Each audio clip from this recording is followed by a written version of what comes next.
Salut l'équipe, j'espère que vous allez bien. Donc comme vous pouvez le voir, normalement vous allez voir de la neige. C'est exactement ça, il fait hyper froid. Je suis revenu chez moi. J'ai un peu charbonné, j'essaie de me planifier. Mais on est là pour le résumé d'un livre, Le Bon Moment. Donc comme d'hab, ça va prendre je pense 15 minutes, on va essayer de réduire sur les temps. Et donc voilà. Alors je pense que je vais m'asseoir là, juste ici, pour vous parler de ce livre. Alors ce livre, il est quand même bien. C'est pas le livre, un livre de folie, mais il est quand même bien.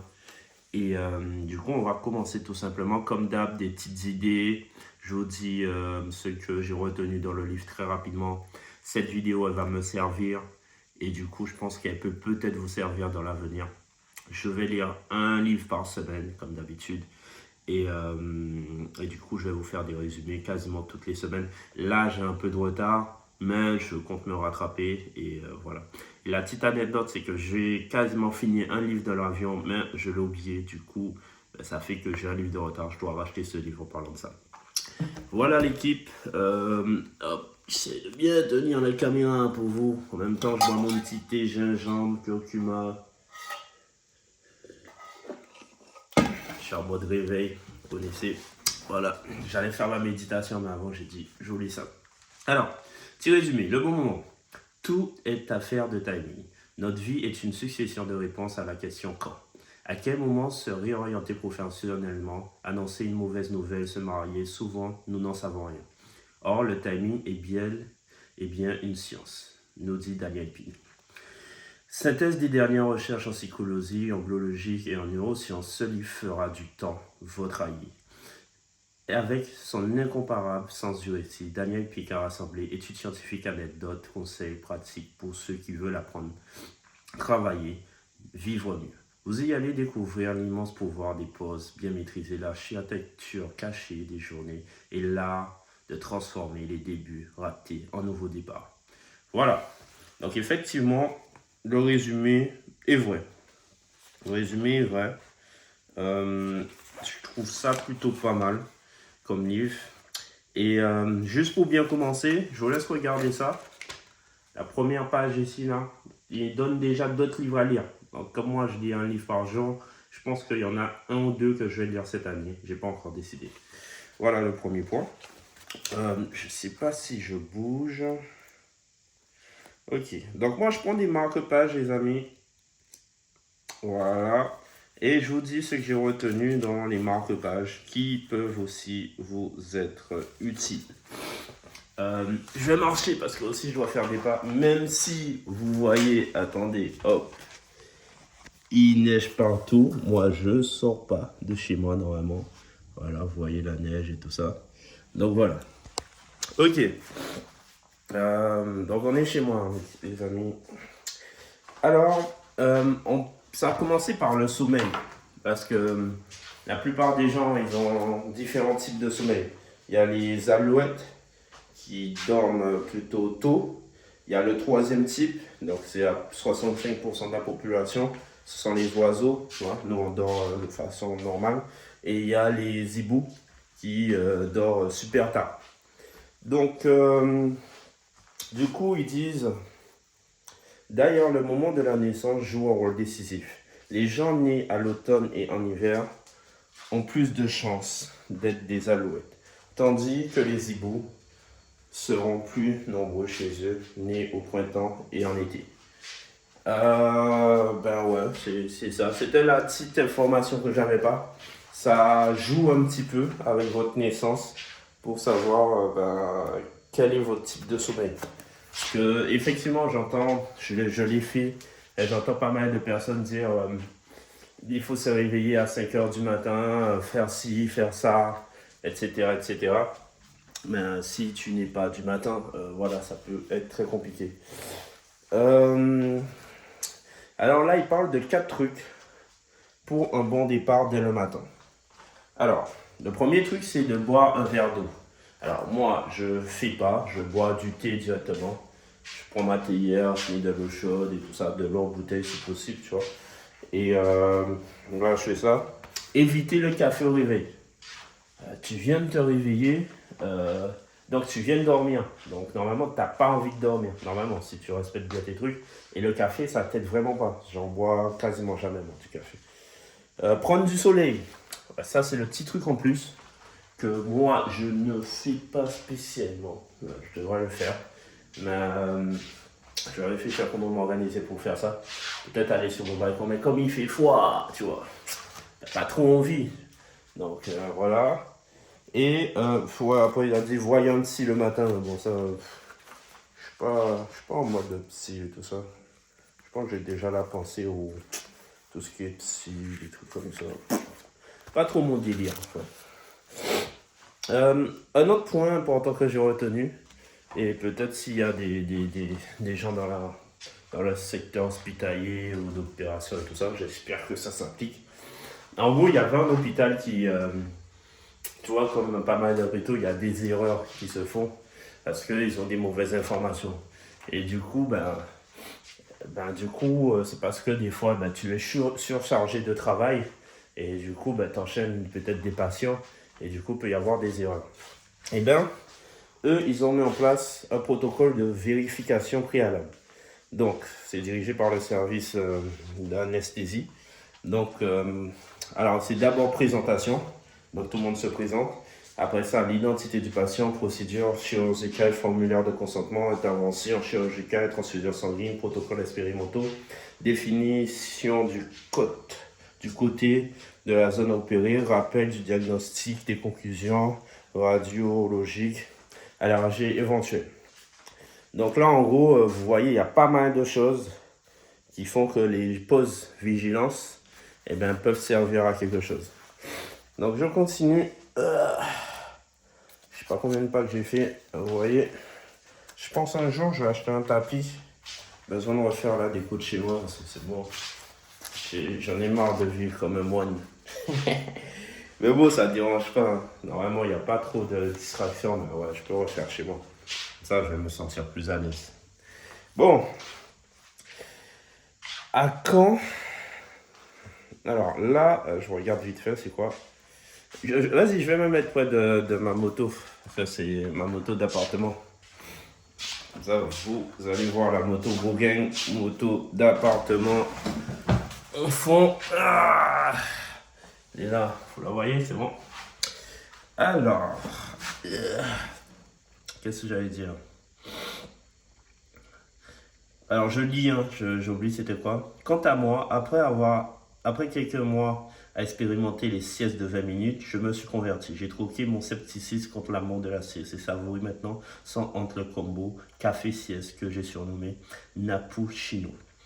Alors, je suis toujours contre le café, parce que moi je pense que c'est un peu une drogue, mais la sieste de 20 minutes, excellent, c'est très très bon. Je fais pas tout le temps ma sieste de 20 minutes parce que, par exemple, quand maintenant je me réveille, je pense 11h ou midi, la sieste, vraiment, c'est pas trop ça. Hein. On n'a pas, tu vois, t'as pas trop besoin de faire une sieste, tu vois. Donc, si vous pouvez faire des siestes de 20 minutes, une sieste de 20 minutes, ça peut bien vous recharger, redémarrer votre projet. Donc, ça peut être pas mal. Ensuite, les amis, c'est non, je n'ai pas prévu. Alors là, soyez minimaliste. La récréation n'a pas besoin de structure propre ou d'équipement particulier. Les enfants ont tout à gagner à inventer leurs propres règles.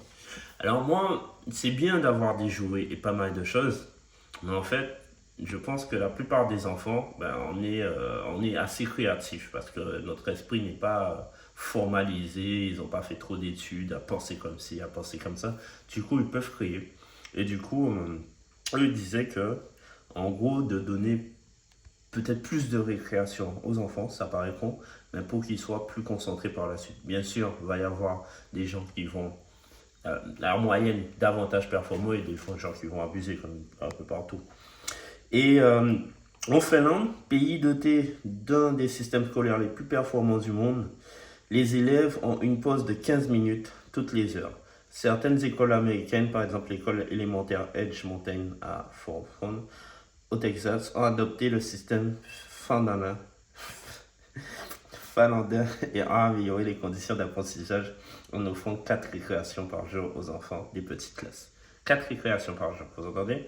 Et c'est le meilleur, le plus performant du monde, le système scolaire le plus performant du monde. Donc peut-être, normalement, pas peut-être, du moins c'est quasiment un peu prouvé que avoir davantage de récréation permet aux élèves d'être plus performants. Et qu'est-ce que j'allais dire là-dessus? Du coup, c'est bien de prendre une pause, mais une pause qui soit une vraie pause, tu vois. C'est peut-être pas une pause sur ton téléphone ou un truc comme ça. Ah, j'ai mal à la main, les amis, j'ai mal à la main. Alors, on continue, je suis même pas à la moitié, j'ai pris trop de marque-page. Je vais essayer d'enchaîner. À un moment ou un autre de votre vie, il a dû vous arriver de prendre une bonne résolution pour la nouvelle année. Le 1er janvier de telle ou telle année, vous avez décidé de boire moins d'alcool ou de faire plus de sport, d'appeler votre mère tous les jours, etc. Vous voyez, ça, c'est les histoires de bonnes résolutions.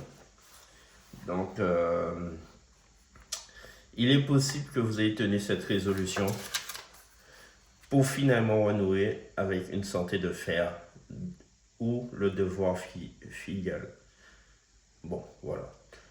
Autre possibilité, vous avez passé le mois de février avalé sur votre canapé à regarder Kung Fu sur Netflix en ignorant les appels de votre mère et un verre à la main. Vous voyez? En fait, la nouvelle année, c'est une bonne période pour une nouvelle résolution. Et en fait, les gens qui, par exemple, qui sont dans le business, coach sportif, régime et tout ça, je pense que le meilleur jour pour éventuellement faire votre programme de formation au régime et tout ça, c'est le premier jour de l'année. Pourquoi? Je vais vous lire et je vais vous montrer le schéma. Les recherches Google comportant le mot régime augmentent les jours servant de balise temporaire. Après les vacances scolaires, premier jour de la semaine, premier jour de l'année. Donc en gros, il y a une augmentation, normalement vous allez voir ici, de 10% après les vacances, de 15%, de 14% le premier jour de la semaine et de 92% le jour de l'an. Donc si vous avez une grosse offre par exemple de programme de régime et tout ça, ben, si vous voulez faire de la pub sur Google et tout ça, vous le mettez le premier. Et là, normalement, comme il y a plus de demandes, ben, peut-être vous allez davantage vendre, mes amis. Et aussi, c'est un milieu qui brasse, hein. Vous savez, ça brasse hein, le régime et tout ça, surtout le régime pour les femmes. Ça brasse à ce qui paraît. Hein.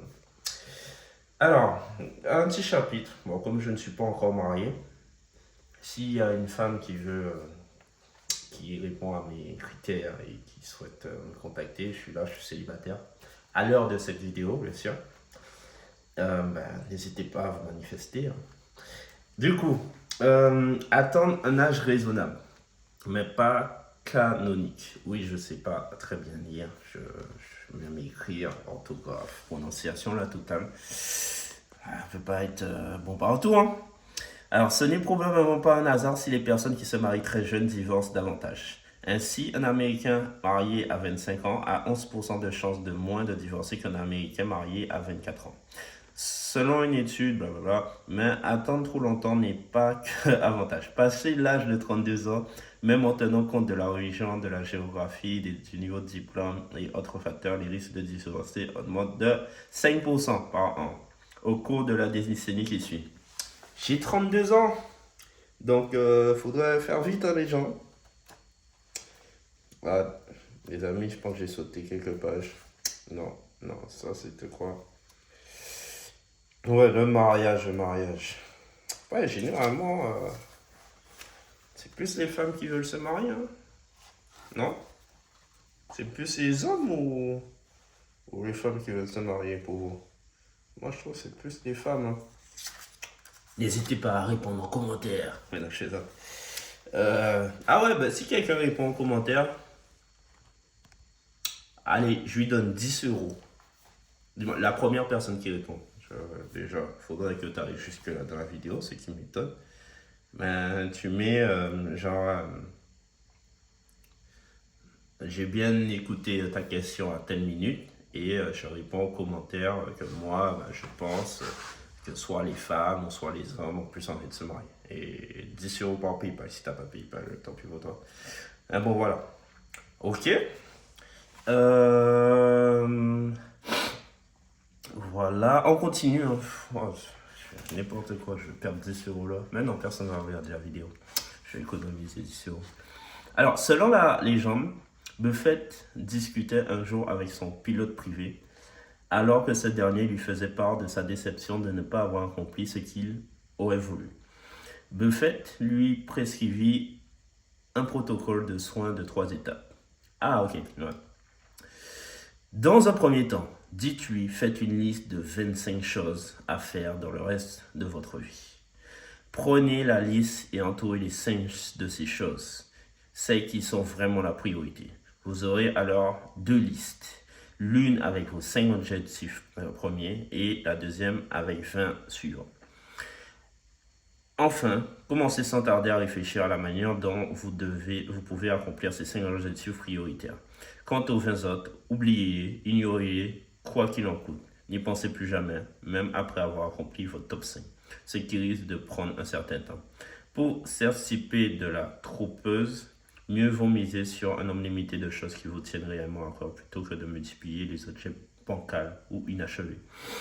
Moi, ça, je peux faire ça en vrai, là, parce que j'ai tellement d'objectifs, tu vois. Et si je reste sur les 5 objectifs, je suis bien. Je suis bien si je reste sur les 5 objectifs. Je pense que je vais me lever parce que là, je suis un peu trop statique. Je ne sais même pas si la caméra elle est droite ou pas. Là, vous voyez, je suis en paysage, hein, les gars. On regarde un peu la moto. La moto Grow Gang. Ouais, elle est là. Alors, je vais essayer de... Comment je peux faire? Alors, ok. Donc, si je tourne... Voilà. Voilà, la moto Grow Gang est là. Vous savez, c'est quoi ça? C'est de l'huile de coco. Je l'avais acheté parce que c'était pas trop cher au Bénin. Et du coup, ben là, voilà, on va rester comme ça, les gars. Bon, on va marcher un peu. Alors, je dois aussi de l'argent à des gens. Parce que j'avais fait un pari pour le semi-marathon. Et éventuellement le semi-marathon. Eh ben, je ne l'ai pas fait, les amis. Je ne l'ai pas fait. Et du coup, ben, je dois faire ça bientôt. Après, il n'y a personne qui m'a réclamé. Je les oublie tellement vite, il y a tellement d'informations sur le réseau. Donc voilà, et voilà. Bon, bah, et quand je dois un jour l'utiliser, je l'utilise jamais. On reprend. Maintenant, je parlais de ça parce que, eh ben, tout simplement, on a observé, on a 2 fois plus de chances de courir un marathon à 29 ans qu'à 28 ans ou 30 ans. Pourquoi? Parce que lorsqu'on arrive sur des chiffres 9, eh bien, on est plus décidé à faire des choses. On est beaucoup plus motivé à faire des choses. Bon, c'est pour ça, moi, à 32 ans, j'ai dit semi-marathon, mais au final, non, je n'ai pas fait. Et vous pouvez voir ici, hop, je vais essayer de vous filmer comme ça. Juste ici, là, vous voyez l'âge, 29 ans. 49 ans, les chiffres sont beaucoup plus importants que le reste du temps, tu vois. Donc, c'est un peu pas logique, hein. T'as compris. Alors, on est long là, on est long sur la vidéo. On est à combien là? 18 minutes. Oh les gars, j'arrive pas à faire doucement. Alors, on continue. Je pense que je me suis pas trompé de sens. Tu imagines dans la vidéo, tu dois retourner ton écran. Je vais pas le changer, je suis trop fainéant au cas où vous me posez la question. Alors, les personnes conscientes. Ah, très bon truc. Ok, je vous le dis parce que ça j'ai compris et c'est quand même important. Ils font 2 groupes de personnes. Et ces 2 groupes de personnes, ils donnent un premier chocolat. Après ça, ils disent voici le chocolat suivant. Voici le chocolat suivant. Il y a 5 chocolats au final. Et il y a un groupe, ils disent que voici le chocolat suivant. Ils donnent une note. Et après, il y a un groupe, ils disent voici le chocolat suivant. Juste, ils disent pour le 5e chocolat qu'ils vont donner, qui est le dernier, voici votre dernier chocolat. Et bien du coup, les personnes qui savent que c'est le dernier chocolat, alors que c'est 2 groupes de chocolat, ils trouvent que le dernier chocolat, il est meilleur. Voilà. C'est incroyable. C'est incroyable. Je sais pas si vous vous rendez compte. Mais quand tu sais que c'est le dernier, tu vois, tu es plus motivé, tu vois. Tu es là, tu dis, ah, au moins le savourer. Et du coup, tu le trouves beaucoup mieux. Bon, les amis, je sais pas qu'est-ce que je filme avec mes pages. Quelle vidéo incroyable. Ah ouais, je vous montre ça parce qu'ils ont appelé ça le truc de Batman. Mais j'ai oublié pourquoi. Et du coup, hop, on va prendre un petit peu de lecture, on va dire là. Oh. Ah, je me suis trop filmé en fait. Je devais filmer le texte. Alors, ouais, je peux pas lire en même temps. Commencez par prendre 2 ou 3 minutes pour faire le point sur vos réalisations du jour. Le sentiment d'avoir avancé sur le meilleur moteur possible au travail. Mais sans ce petit bilan final, les avancées sont parfois visibles à l'œil nu. Terminer sa journée en écrivant ce qui permet d'encoder positivement l'ensemble de la journée. Je peux en témoigner. Voilà 4 ans que je me suis mis à parler de l'expérience. Et bonjour, l'exercice du sentiment de complément. Les mauvais jours, je réalise souvent que j'ai fait plus de choses que je ne le pensais.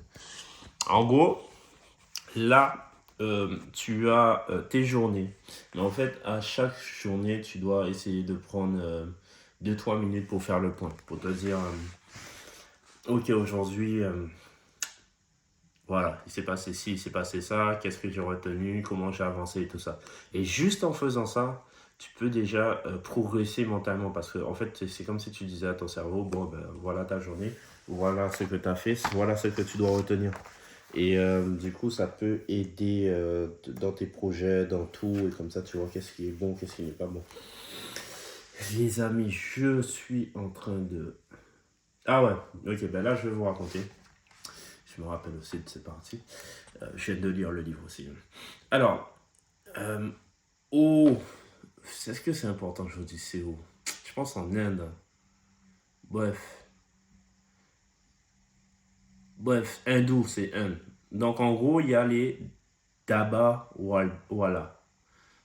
Dabawala, ce sont une famille de personnes, un village de personnes qui ils font un travail spécifique. Ah, c'est au Shanghai, je pense. Et bien, eux, ils sont à je ne sais pas combien de kilomètres. Ils sont environ à Mumbai. Ils sont environ à 5000. Et chaque jour, ils vont livrer 200 000 repas. 6 fois par semaine. Donc, en gros, ils font quoi? Les gens, des fois, ils veulent pas manger dans leur... comment ça s'appelle? Ils veulent pas manger au restaurant, tu vois. Tu as bien envie de manger ce que tu as chez toi. Et je pense que là-bas, bah, tu vois, il y a certaines femmes qui travaillent pas. Et du coup, les gars qui travaillent dans la capitale, qui je ne sais pas c'est à combien de kilomètres, qui est assez loin, eh ben, ils préfèrent manger le repas de leur femme. Sauf qu'ils partent assez tôt, 6h, 7h, et du coup, le repas, il n'est pas prêt. Du coup, ces Dabawala, ils font quoi? Ils ont créé un système depuis les années, je sais pas, mais ça fait longtemps, très très longtemps, où ils vont récupérer le repas chez les familles, chez les femmes par exemple, et du coup, ben, ils ramènent ce repas directement dans la ville et en vélo. Et du coup, les gars, ils utilisent ni GPS, ni plan, je pense pas qu'ils utilisent des plans, et en fait, ils s'organisent pour qu'il n'y ait aucun repas pas livré. En fait, il faut que les repas soient livrés à midi 45. Tous les repas, généralement, sont livrés à midi 45. Et il y a des gens qui témoignent qui n'ont jamais eu de retard, jamais eu de problème avec ça. Et c'est un truc incroyable. Et ça donne une idée de société aussi. Bon, pas sûr que ça fonctionne. Mais pour les gens qui veulent manger le repas de leur femme ou quelque chose comme ça peut fonctionner, tu vois, parce qu'ils vont pas partir. C'est chiant de partir avec une gamine, mais c'est un système de livraison où ben, à 10h, ils récupèrent le repas de chez ta famille ou je ne sais pas quoi, et du coup, ils le ramènent pour toi au travail, tout un peu chaud quand même, tu vois. C'est pas mal.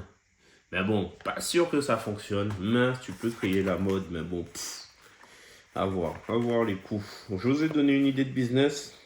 Si vous la faites, me donnez un pourcentage. Merci. Ah, la vidéo, elle est longue, les gars. Eh oui. Elle est bientôt finie. Et écoutez-moi ce beau truc.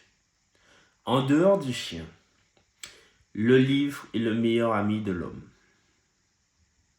À l'intérieur du chien, il fait trop sombre pour lire. C'est beau. C'est beau. Non, c'est beau, bah. Je répète, à l'intérieur du chien... Non, merde, c'est pas ça. En dehors du chien, le livre est le meilleur ami de l'homme. Je pense que c'est ma phrase, ça. C'est bon, c'est à moi maintenant. Si je vais commencer à dire ça. Ah oui, en dehors du chien, le meilleur ami, c'est la Angelo. Je ne vais même pas vous dire qui a fait ça. J'ai vu que c'était en 3, mais le gars, il n'est pas sûr qui a dit ça. Donc, dans le doute, je pense que c'est moi qui ai dit ça. Ah! On a bientôt fini, les amis. Courage, courage. Alors, ok, donc là c'est le résumé, c'est le dernier point. Je croyais que les pauses déjeuner, les siestes, les promenades étaient un luxe. Je sais maintenant qu'elles sont indispensables. Je croyais que le meilleur moyen de se faire un mauvais départ au travail, à l'école, à la maison était d'oublier et d'aller de l'avant. Mais je sais maintenant que la meilleure méthode est de repartir de zéro, bien accompagné.